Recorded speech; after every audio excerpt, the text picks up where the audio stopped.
Welcome to electrical Bhandari. मैं ललित सिंह भंडारी। तो आज हम पढ़ने वाले हैं आपका बेसिक इलेक्ट्रिकल इंजीनियरिंग में बेसिक कॉन्सेप्ट ऑफ इलेक्ट्रिसिटी। सबसे पहले देखते हैं आपका इलेक्ट्रिसिटी। इलेक्ट्रिसिटी हमारा क्या होता है आपका, ठीक है। तो ये एक प्रकार की क्या है, ऊर्जा है। ऊर्जा का ही रूप है। इसका इफेक्ट को हम देख सकते हैं, महसूस कर सकते हैं। ये चार्ज बेस्ड होती है, कह सकते हैं हम इलेक्ट्रॉन बेस्ड होती है पूरा इलेक्ट्रिसिटी।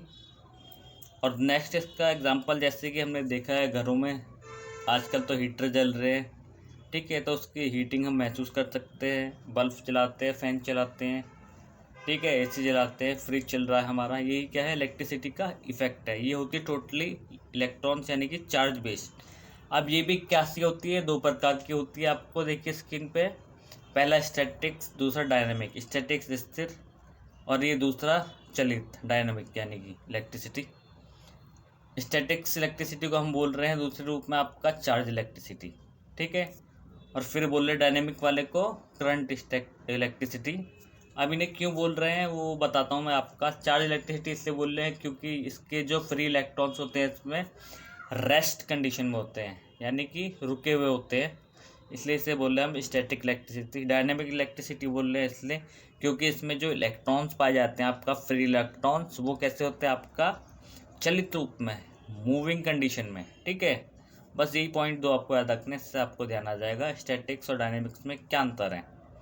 इसका एग्जांपल है इलेक्ट्रोस्टैटिक्स पहले के वाले का, ठीक है। नेक्स्ट वाले का है आपका देखिए पीजो इलेक्ट्रिसिटी और आपका फोटो इलेक्ट्रिसिटी। ये आप पढ़ चुके हैं पहले छोटी क्लासों में। और नेक्स्ट बात करते हैं हम आपका इलेक्ट्रिसिटी खोज किसने की, तो मैं बता देता हूँ आपका गिलबर्ट थे आपके वैज्ञानिक, उन्होंने स्टैटिक इलेक्ट्रिसिटी खोज की। तो इसमें नए नए वैज्ञानिक आते गए आपका, जैसे बेंजामिन फ्रैंकलिन हो गए, फिर फैराडे जी आए आपका। ये इनमें क्या करते गए, इम्प्लीमेंट करते गए आपका इलेक्ट्रिसिटी में।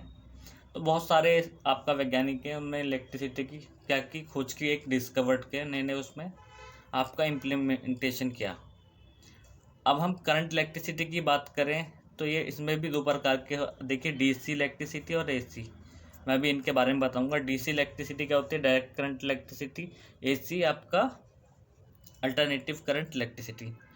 एसी का एग्जांपल तो है जो घरों में बिजली आ रही है, ठीक है, वो हो गई आपका अल्टरनेटिव करंट इलेक्ट्रिसिटी। डीसी हो गया आपका जैसे कि आपका डायरेक्ट करंट इलेक्ट्रिसिटी कह रहे हैं, जिसे हम घरों में अपने इन्वर्टर देखे होंगे। इन्वर्टर की बैटरी जो हो गई या जो सेल हो गई हम घरों में लगाते हैं, वो डीसी इलेक्ट्रिसिटी का एग्जांपल है। आपको ये ध्यान रखना है बस। और स्टैटिक इलेक्ट्रिसिटी का एग्जांपल तो हमने बचपन में देखा होगा। हम जब छोटे होते थे, छोटी क्लासों में होते थे, तो हम कंघी से जब बाल बनाते थे प्लास्टिक की, और कागज़ के छोटे छोटे टुकड़ों को, कंघी को बाल बनाने के बाद उसके पास ले आया करते थे। तो क्या होता था, आपका जो कागज़ के टुकड़े हमने करे छोटे छोटे, वो उस पर आकर चिपक जाते थे कंघी पे। क्यों? क्योंकि जो कागज़ के टुकड़े हैं उन पर पॉजिटिव चार्ज है।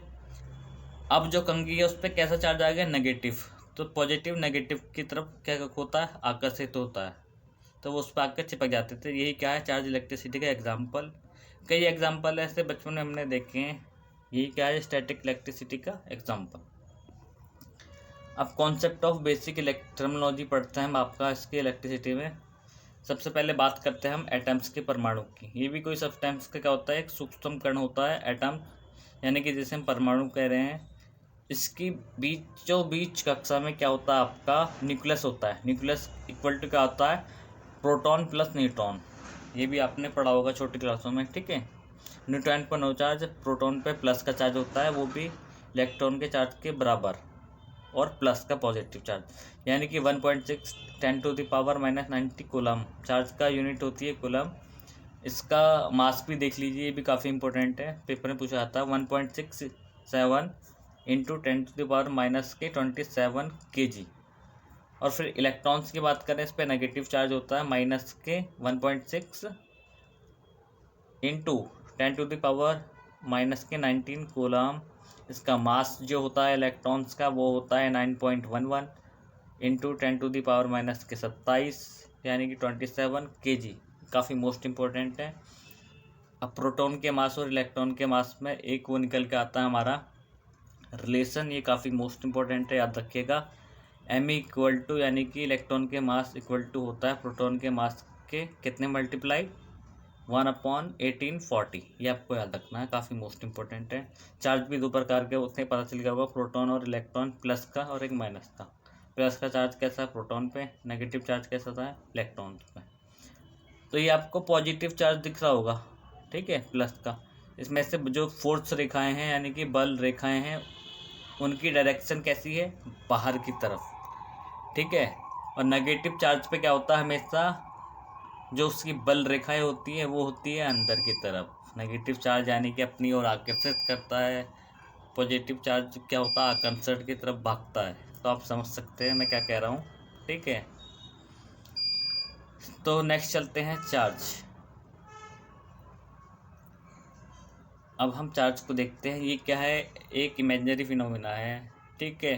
किसी भी कोई भी सब्सटेंस कैसे फोर्स का एक्सपीरियंस कर रहा हो, अट्रैक्शन एंड रिपल्सन। जब भी लाइक चार्ज होंगे, एक बात ध्यान रखना, लाइक चार्ज होंगे वो एक दूसरे से दूर भागेंगे, यानी कि गर्ल्स गर्ल्स है तो दूर भागेंगे, मतलब ऐसी जनरल एग्जांपल दे रहा हूँ, बॉयज़ बॉयज़ से दूर भागेंगे। अगर अनलाइक चार्ज है, बॉयज़ है या गर्ल्स है, वो एक दूसरे को अट्रैक्टिव करेंगे, ज़रूरी नहीं है, वैसे बता रहा हूँ मैं, ठीक है। या बॉयज़ गर्ल्स हो गर्ल्स बॉयज़ हो, उनके बीच क्या होगा, अट्रैक्शन फोर्स होगा, ये ध्यान रखना है आपको। तो फोर्स क्या होते हैं ये तो बताने का तरीका है, खैर। पॉजिटिव पॉजिटिव क्या होगा आपका, या नेगेटिव नेगेटिव चार्ज, ये हुआ आपका लाइक चार्ज, यानी कि सेम चार्ज एक दूसरे से दूर भागेंगे, ठीक है। रिपल्सन होगा इनमें, फोर्स का क्या होगा, रिपल्सन। अगर नेगेटिव पॉजिटिव यानी कि अनलाइक चार्ज या पॉजिटिव नेगेटिव, ये एक दूसरे को अट्रैक्टिव करेंगे, ये ध्यान रखना। चार्ज क्या होता है, it is a imaginary phenomena by which any substance experience of force the attraction and repulsion. मैंने वही कहा, कैसी परिघटना है फोर्स की, इमेजिनरी, किसी सब्सटेंस की, ठीक है। उसमें क्या हो रहा है आपका, अट्रैक्शन और रिपल्सन, आकर्षण और प्रतिकर्षण बल को ही हम क्या कह रहे हैं सब्सटेंस में, परिघटना को। Charge Q equal to n e, इसका मात्रक होता है कूलम। चार्ज को हम Q से डिनोट करते हैं, एन हो गया नंबर ऑफ इलेक्ट्रॉन्स और ई हो गया माइनस के, इस पर एक इलेक्ट्रॉन्स का चार्ज। अब करंट आता है, करंट क्या होता है, इलेक्ट्रॉन्स का फ्लो ही तो होता है करंट, यानी कि हम कह रहे हैं it is a flow of charge through a conductor. किसी कंडक्टर में, वायर में, चालक में चार्ज का फ्लो, यानी कि एनी का फ्लो ही क्या कहलाता है, हमारा करंट कहलाता है। इसे हम आई से नोट करते हैं, Q/T एम्पियर, यानी कि कूलम C/सेकंड होगा टाइम, ठीक है, ये गलत लिख दिया। फिर नेक्स्ट आता है रेजिस्टेंस। रेजिस्टेंस क्या होता है, किसी भी तार का एक रेजिस्टेंस होता है, इसका सिंबल ऐसा होता है R, ठीक है, ध्यान रखना आपको, जो करंट फ्लो होने को रजिस्ट करता है, बस इतना ध्यान रखना है। तो हम कह रहे हैं which offered opposition to the flow of current in a DC called, ठीक है, DC सर्किट की बात कर रहे हैं भाई, DC में, ये भी ध्यान रखना। AC रेजिस्टेंस अलग होता है आपका, उसे हम कहते हैं इंडक्टिव रिएक्टेंस या कैपेसिटेंस रिएक्टेंस, ये ध्यान रखना। अब इसे हम R से डिनोट कर रहे हैं, R इक्वल टू क्या हो रहा है, रो L/A। रो क्या है, स्पेसिफिक रेजिस्टेंस, जिसे हम कहते हैं रेजिस्टिविटी। एल हो गया आपका लेंथ ऑफ कंडक्टर या रेजिस्टेंस, ए हो गया कंडक्टर का क्रॉस सेक्शनल एरिया, ठीक है। तो एक बात ध्यान रखनी है हमें इसमें, ये भी काफ़ी मोस्ट इम्पोर्टेंट है आपका, जो स्पेसिफिक रेजिस्टेंस होता है वो आपका टेम्परेचर पे डिपेंड कर रहा है, यहाँ देखिए लिखा भी हुआ है, और टाइप्स ऑफ मटेरियल पे डिपेंड करता है, काफ़ी मोस्ट इम्पोर्टेंट है, ये पॉइंट आप याद रखना, paper exam point of view से काफ़ी मोस्ट इम्पोर्टेंट है, पूछे जाते हैं काफ़ी बार। तो आई होप आपको वीडियो अच्छा लगा होगा, अगर वीडियो अच्छा लगा तो इस चैनल को सब्सक्राइब करें, इस वीडियो को शेयर करें, ज़्यादा से ज़्यादा लाइक करें। थैंक्स फॉर वॉचिंग मी, मिलते हैं आपको नेक्स्ट वीडियो में, धन्यवाद।